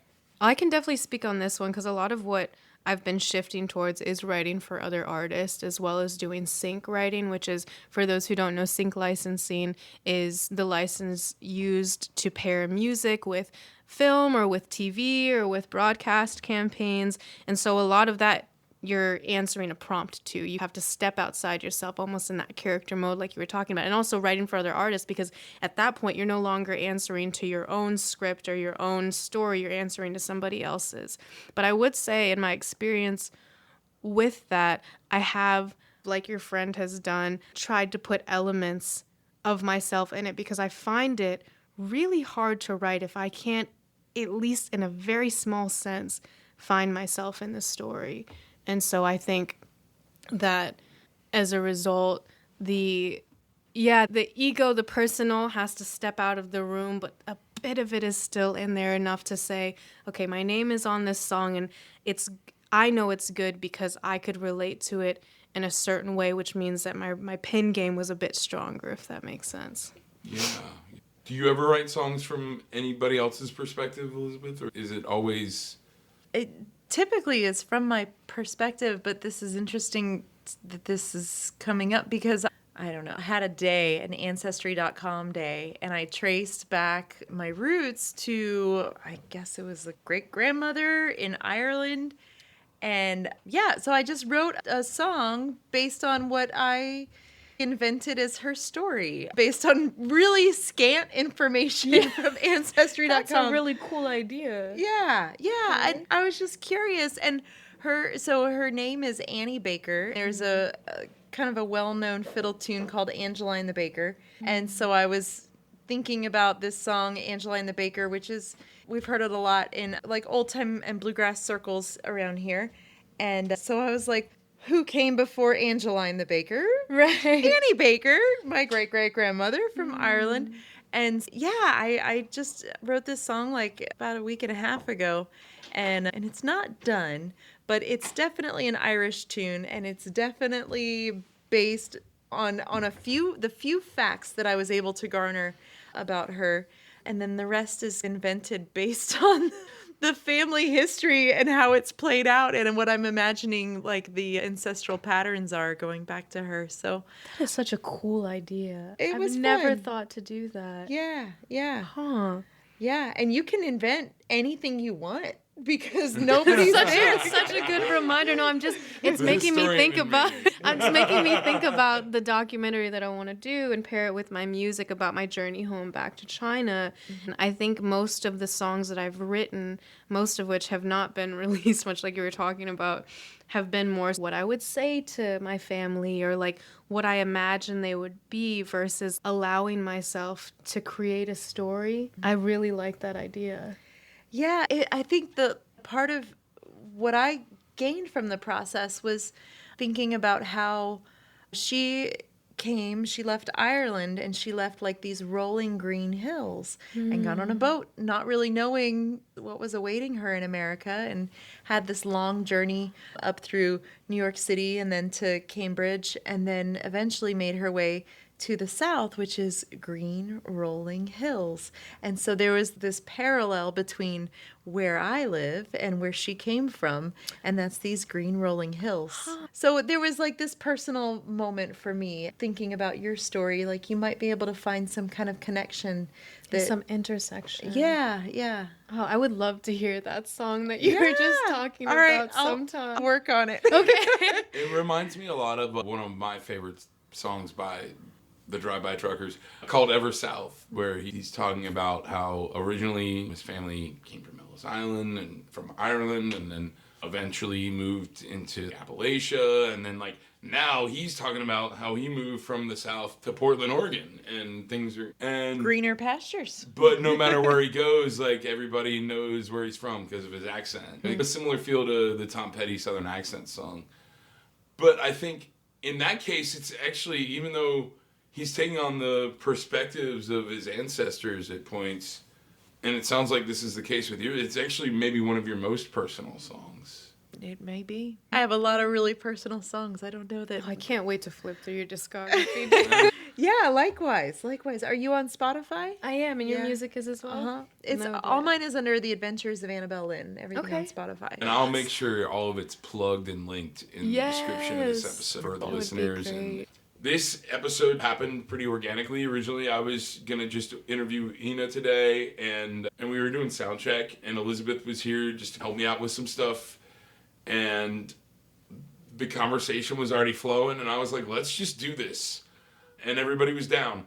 So look forward to an episode with each of these wonderful ladies on their own as well, because I feel like there's been wonderful benefits to having this together, but there's also a lot of things that I'd really like to talk to y'all about. Not even necessarily individually, but just when we have more time.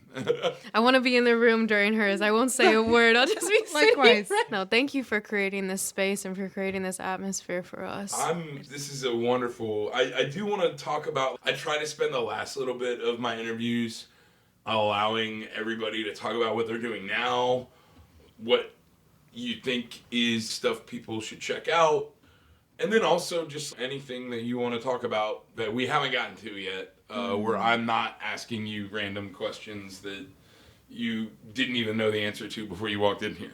That being said, one thing that's going on a lot right now, like it just got announced today or yesterday, in fact, that Timbaland signed his first AI artist.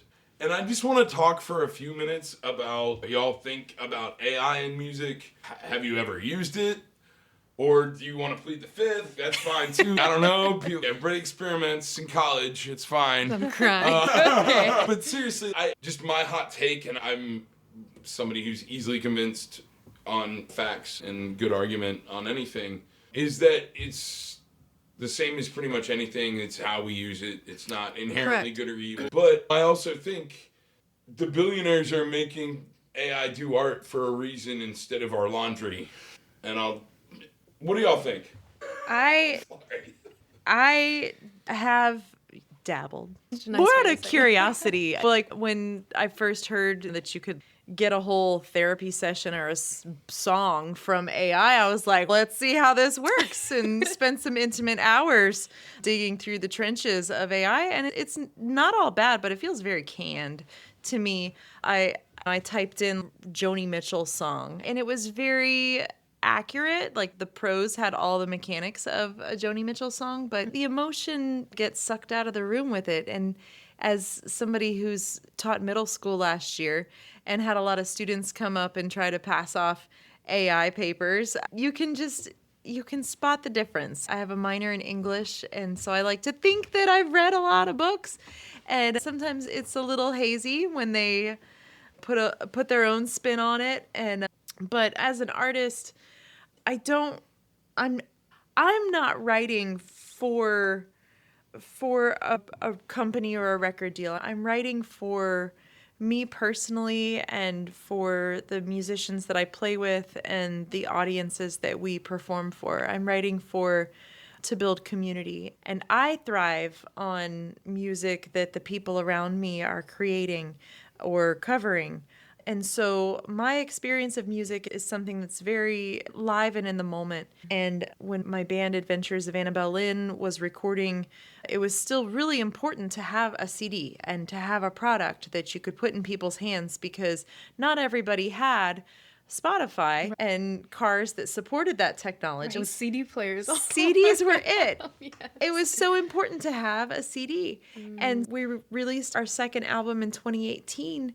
And after the pandemic, all of a sudden, it was not as important to have a physical album to sell to people. And I noticed that we were financially making a lot more money off our performances and our t-shirts and our koozies. We were our CDs. And we had financed all of our recording projects with the sale of merchandise. So we had to really restructure things to respond to that. And the joy for music for me has always been in the live performance. And if there's a silver lining to the way that music is being distributed and the way that AI is impacting things, it's that there is, for me, like a kind of a reinforcement of the idea that the live performance and the connections that we make in those musically creative spaces, that's where it happens. And it, for me, takes the industry piece out of it, takes the monetization out of it. And so music for me now more than ever is about the people, the ways that we're creating, the ways that we're connecting through our music. So AI be damned. AI doesn't do that for me. Music to me it's about connections. It's about that very important creative expression that we have and that we owe to ourselves and each other. Above all, turning off a device and looking into somebody's eyes and singing, to me, will always be the most important thing. I'm thinking, so I have a friend who is a music therapist out in Fort Collins at Colorado State University, and she's developing these AI systems to deliver music therapy to places that are super rural. And it's so cool. It is so cool. And the potential is there to really help a lot of people that can't otherwise access that. If there's someone sitting on the other side of that can cue into those subtleties. And so I applaud her work, and I think that it's brilliant and it has huge potential. But then I think back to moments that I've sat with people in hospice and how I've been able to hold their hand while I'm singing them a song, and how vital connection is in those moments that are just so delicate and so tender. And I don't think that AI will ever be able to replace that. And I know that with evidence and with truth, that in moments of death and illness, that's how much it matters. So in early childhood and in just joyful moments of getting body around the fire at the bar, like that to me is so important. And for those that can't afford therapy, you can definitely order a pint and go sing some Skinnerd down at the coast. AI can't do that. I guess my next question, though, is more about using AI as a tool rather than as a creator. So there's a lot of ways that AI can help with production, with recording. Once again, they are jobs that were previously done by human beings, and I do think that there is an element of that goes away. No matter what stage, whether it's the recording or the producing. But not every artist has the production skills or the ability to pay for studio time or whatever. And I do think AI used correctly can actually empower artists to make their music sound closer to what they really want it to sound like. But I also think it's like the beginning stage, right? Like the moment you can afford a real producer, the moment you can afford a real graphic designer, the moment, like any of those things, cool. You should do that 100%. I think your work's only going to get better when you do that. But what do you think about using those as tools at all? Do you think the answer is no, go play live until you can afford studio time? And that's a legit answer. I don't think there's a wrong answer here, but That's been my path. But like I said, my last formal recording was pre-AI. And so there are tools that I use now that do incorporate elements of AI, but I'm still very much, I am using them as a tool. And in my interaction with technology, that's always the question in my mind. Is this a tool for me, or am I becoming a tool for it? And so I don't know. I'm sure it's going to evolve.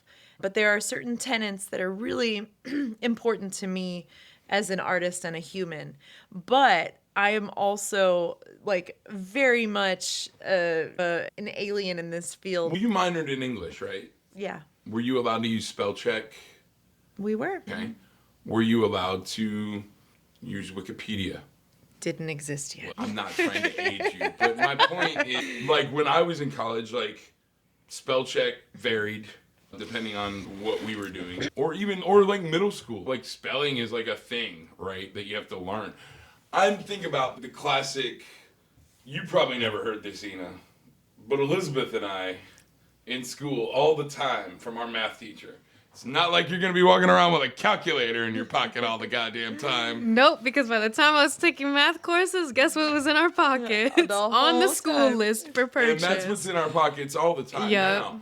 But in a way, like, That there's absolutely a correlation in what you're talking about. A Yeah. calculator displaces some work for mathematicians.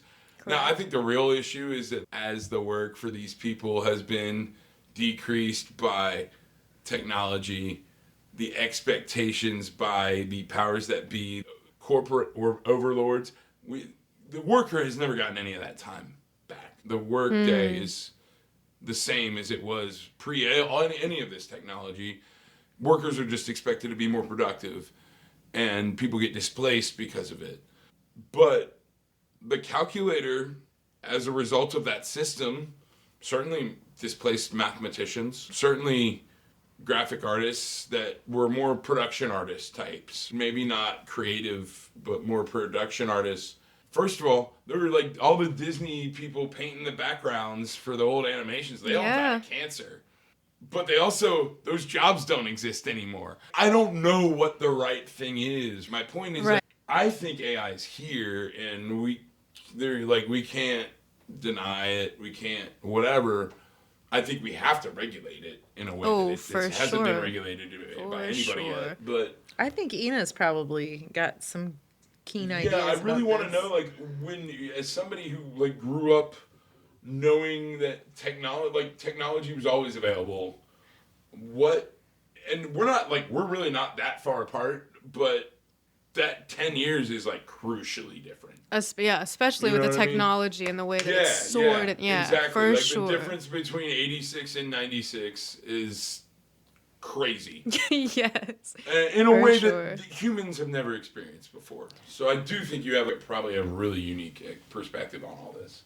Yeah, I would say I have a lot of feelings about AI for certain. And like we've been talking about, just like any tool, it can be used as a tool truly, and it can also be weaponized. And I loved that your central point was about connection and the beauty in that. And what I think about when I think about using even AI in a way that it's like you were talking about, a stepping stool to get to the producers. What happens when it's so comfortable that you're working with AI that you don't have to reach out to a producer, or that it just becomes convenient or easy or cheaper to the point where you're losing that connection? For me, the way I use AI for music and not for music is truly to help streamline things that I find are repetitive for myself, or for things that I don't know about.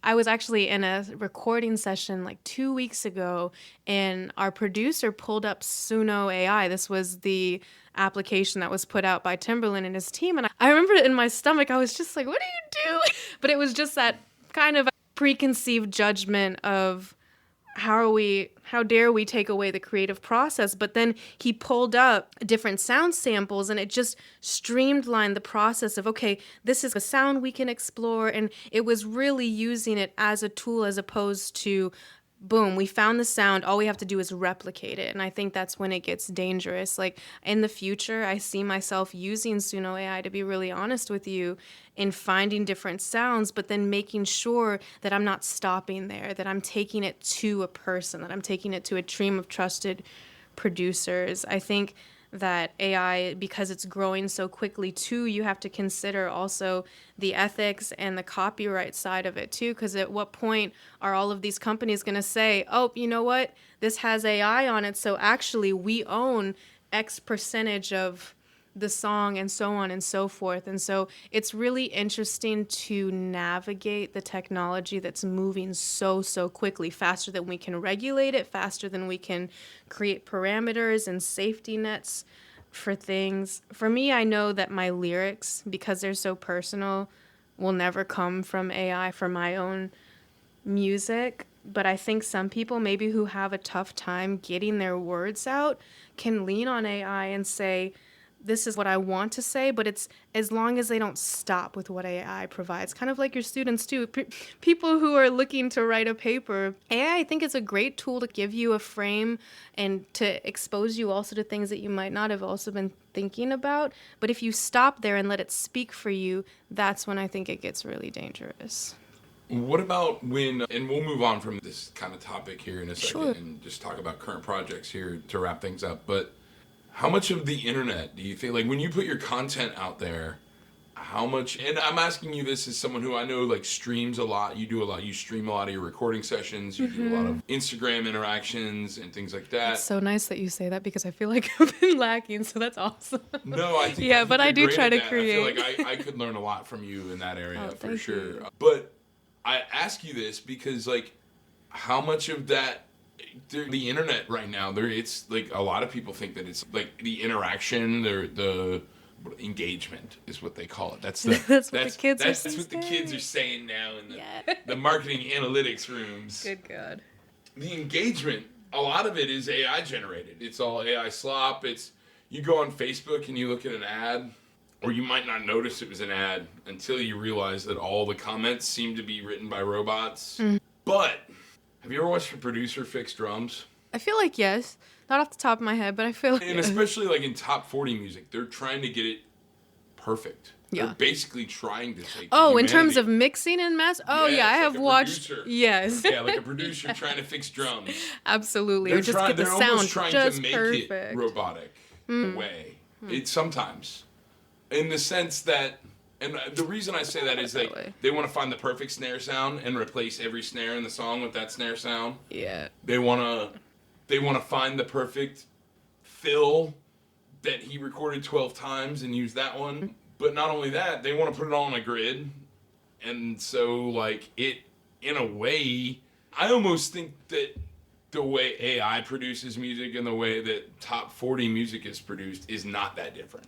Oh, for sure, because it's trying to answer to what's most successful, but that's what you have to ask. But what I is think successful? that's why AI is producing music that way, too. Because AI is trained by the algorithm of the music that's most successful. And I'm not saying this is, I just think, all I'm pointing out is that, like, at a certain point, humans have tried to create perfection in production. I'm questioning not whether or not AI is, like, useful in achieving that, but whether or not that goal is useful at all. Because I think when Elizabeth talked about what's wrong with AI, you could have said most of those things about a lot of producers out there that try and make the drums sound perfect, make everything almost sound not human anymore because it's so perfect. I would actually disagree because I think, at least my interpretation of what Elizabeth was stating was that at the centerfold of what producers are doing, whether we agree with it or not, is that it's coming from them, it's coming from, and of course we are a reflection of everything that we're taking in, but at the end of the day, it's a person making the decision as opposed to a machine. I agree with that. I think, though, what I'm getting at is more probably something that neither of y'all or me have directly encountered with a producer. But if you listen to a lot of music that people might call overproduced, I think those criticisms that Elizabeth was levying at AI produced music could be pretty applicable to a lot of that overproduced music. And that started with relying on technology in the first place. But tools is what created all of that in a lot of ways. But even before we were working on a DAW or bringing in different plugins, I would imagine that there were picky artists and sound engineers before DAWs were here that were trying every different avenue, trying to perfect the sound, whether it was picking up a different instrument or picking up a different type of equipment. I agree with that 100%. I guess what I'm getting, and I think what you just said helps me figure out exactly what I'm getting at, and it's that the idea of perfection changed. What do you think, Elizabeth? Because I think your idea of perfection is like a very human one and like authentic and real. And I'm looking at Elizabeth as I say this. And yours is too, Ina. What I'm saying is that, like, at a certain point, even humans can start to make robotic decisions because they have no constraints. Yeah, I think I was talking about using AI in the creation process. And using AI in the recording process is a different animal to me. And I've been in the studio where we're using Pro Tools and we're like, oh, like that perfect sound that you just did on your bass with that is what we're going to do for the other. We're just going to cut and paste and put it here and here. And it felt, like that's not exactly what I did, but okay. Yeah. But that's the joy of that medium, is that you can lift and you can do all these things to make it studio perfect. And before I had that studio recording experience, like, I just took it for what it was. I just thought that artists went into the studio and recorded these absolutely perfect things, and wow, how did they do that? It never sounds like that at the concert. It never sounds like that when I try to play it back. And it's just a more genuine experience to understand how that music is created. But then if you're like, okay, like if somebody's making that admission, yeah, like I've got this AI entity creating music on this album and like we're all in cahoots with that, then that's great. Now we know what the potential is for that sound and that artist to interact. I think that having that clarity, like, informs the listener. That's what this sounds like. When I think back to in the early 2000s when I was going to a lot of jam band shows, and there was always this moment of we'd all get there and we'd be like, oh my God, this band is so much better live than in the studio. And there were a lot of bands that had this way of transcending whatever was happening in the moment. And so all of a sudden we were like a part of that. And there's this audience performer interaction. And then they would get into the studio and it just felt really canned and perfect and polished. That's so true. Live music is so It's so much better. And that AI can't do that. AI cannot read a room. And so I think, like, initially when you asked the question, I was thinking about that, but thinking about all of the ways that it changes production, the recording side of things, like that's definitely a different spin on what AI is and what the potential and the pitfalls are. And I think what you've gotten after is that there's a difference between using tools, whether it be AI or anything else, but to achieve the artist's vision of a song rather than trying to make it sound perfect. Yeah. And when I say perfect, there's no mistakes. I think back to like Almost Famous, and he's talking about, oh, it's the woos in the songs that we love, the little mistakes. There's that woo. And those are the things, those are the human moments that make us really connect with those artists. I want to end this conversation by saying AI is just as new to us as it is to everybody else, and I don't think any of us have a firm stance on anything that we just talked about. This was just like an exploratory conversation. I'm gonna go explore AI. Truth be told, I haven't dove into that for a little while. If people want to explore your music, Elizabeth, where can they find it? That was a fire segue. I see what you did there. And I'll take the bait and tell you. So The Adventures of Annabelle Lynn is on Spotify, and that was a band that I was touring with from about 2010 to 2020. I think I did see a higher percentage of your overall shows than the Drive-By Truckers. Oh, yeah. Yeah, probably. And there's a whole lot of YouTube content with us on there. Currently, I post all my shows on Facebook and Instagram occasionally, but I play a whole lot around the Tallahassee area. I teach music. I also teach over at the Spirit of the Swanee Kids Music Camp and perform at the festivals over there regularly. So a lot of regional stuff. When you play live nowadays, how much of it is super planned and how much of it are you up there, I don't want to say winging it, because I've never seen you look like you're winging it at all, but improvising and going with the flow of what the crowd is responding to and things like that? Yeah, I typically write up a set list before I get up and perform. Sometimes that can be like something that's scribbled on a piece of paper as we're driving to the gig. Sometimes it's pulling out an old set list and just winging it based on this list that worked a couple of weeks ago at the previous gig.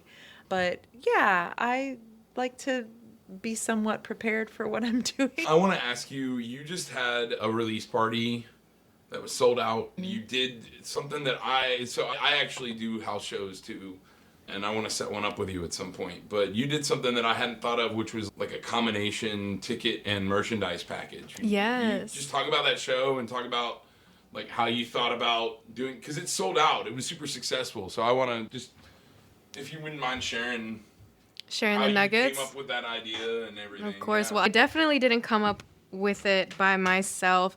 I partnered with Tyler Denzo. He's the owner of Little Garden Studio. I do a lot of my recording out there, and this is an idea that he and I have had. I have a lot of experience with intimate shows. It's honestly my preference is to perform in front of an audience of 100 or less so that I can really look into people's eyes and stare into their soul when I'm pouring my heart out. No, but this was something that Tyler and I were talking about I like achievable for months. goals. It's freaking people out in the first, second, and third row. No. But the idea came about really when I was just wanting to express or share, rather, some of my newer music that I didn't really know where to put it. And, of course, celebrate the Three Motions drop. This is my latest EP. It's a 3-track project that just talks about the stages of falling in love. And so the show came together pretty quickly. And then the merch was added when we decided this would be an awesome idea to just package everything together to give people a full experience in terms of we really want to bring them into my world of music. And to answer or to piggyback off of what Elizabeth was saying, that definitely took some planning and like wanting to really tell a story with this set list. And I've heard a lot of bands, it's like pretty customary to have a CD release party and like you get the CD. But you had a package. What all did people get when they came to your show? Sure. So also just to clarify, this wasn't technically a release party. It was more so just a celebration of everything that's been released in the last year. Three Motions was released back in February on all platforms. But when we were thinking about merch packages, I honestly just wanted to do stuff that I'd never done before, and t-shirts was one of the first things. And then Tyler was like, let's do a tote bag, dude. And I was like, that sounds freaking awesome. And it was just thinking about the stock that I had in terms of the merch that was already created and like, how can we expand it? And so when people came, they got a t-shirt, a poster, God, what else? Stickers that came late, so technically not. So they got some older stickers. But we had stickers made, postcards. It came with that little journal that I had put in your pack as well, just asking you to think about what it feels like to be still, because that was the name of my first EP. So a lot of, I'd say my merch that I've put out separately has been more personable, like more so encouraging people to write their loved ones or to reflect. And Tyler's, let's expand a bit and think about some of the merch that sells the best. And so it was really cool to create those things, and all credit to him. He did an incredible job putting that stuff together. And just for everybody, with full name, what's Tyler's full name? Tyler, government name, Tyler Denzel. He is the owner of Little Garden Studio. It's off of Capitol Circle, right across from the jail. I'll probably cut the location out. Okay, so perfect. He doesn't have stalkers. No, but, to get the stalkers, drive the foot traffic. That's cool. I've never heard of him. Yeah, it was an awesome opportunity. And honestly, if you're interested in having a show similar to that, I'd be happy to set something up, because what we were trying to do is hamster my project and say, let's just give it a go. And so we can create a template and a system and process to bring other artists in for similar experiences. Cool. Yes. You got shows coming up where people can catch you? I do not have any local shows coming up, but I will be in DC at the end of July for a podcast, workshop, and show, and then a few So Far shows as well. Awesome. But I would love to schedule more shows on here. I have to pick your brain about getting gigs and stuff, because that's something that's pretty new to me. Where's your, like, what's your name on your social platforms? You're active on Instagram a lot. Right? I am. Yeah, I would say that's probably the social media platform I'm most active on. I need to get back on TikTok. I had a TikTok. I don't have a TikTok anymore. That's a different conversation for a different time. But I'm on Instagram. My username is inaa.rte. Ina Art, but all my music can be found on my website at www.inaarte.com. It's where you'll find my full discography. It's also where the 25 for 2025 project is posted. It's via SoundCloud. All of my other stuff is streaming on all major platforms. And if you follow her on Instagram, she's been recording her sessions for 25. Yes. She's been pretty cool to watch. Thank so you. Definitely check that out. Elizabeth, do you have any other social media that you want to share with everybody? I know you're on Instagram too, right? Yeah, Instagram at Elizabeth Travels and Follow you Facebook. right now, huh? Yeah. June 20th, I'll be at Apalachicola Yacht Club with Raising Cane. And then Saturday, June 21st at Southern Philosophy in Bainbridge, Georgia. And then coming up in July, I'll be at the Farmers Market on July 5th. Which farmers? The one in downtown Tallahassee All on right. College Avenue. All right. Thank you all so much. We're going to get things set up for Ina to share a song with us to close out this episode. Thank you all for talking to us. That was a lot of fun. Thank you.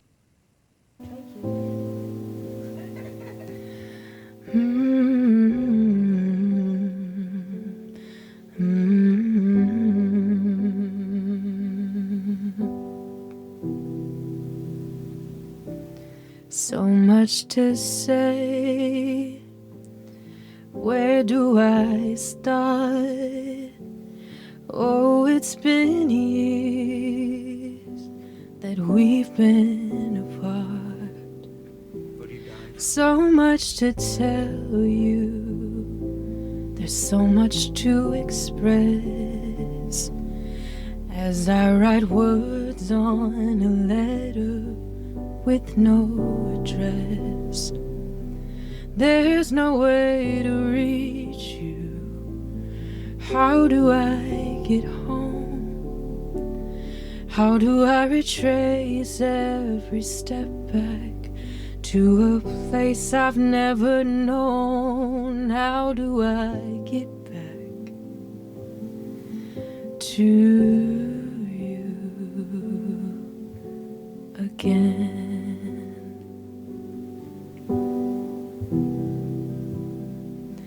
I have so many questions. Are you okay? Are you protected?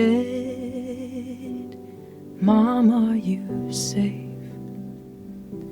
Dad, how is your health?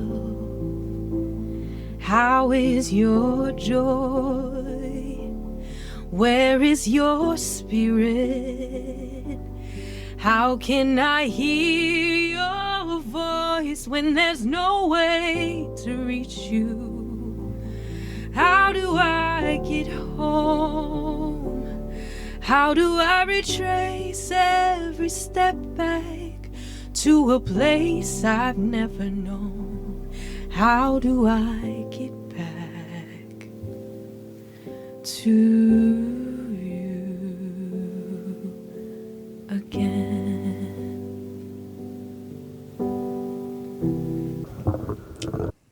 This has been Overeducated and Underemployed.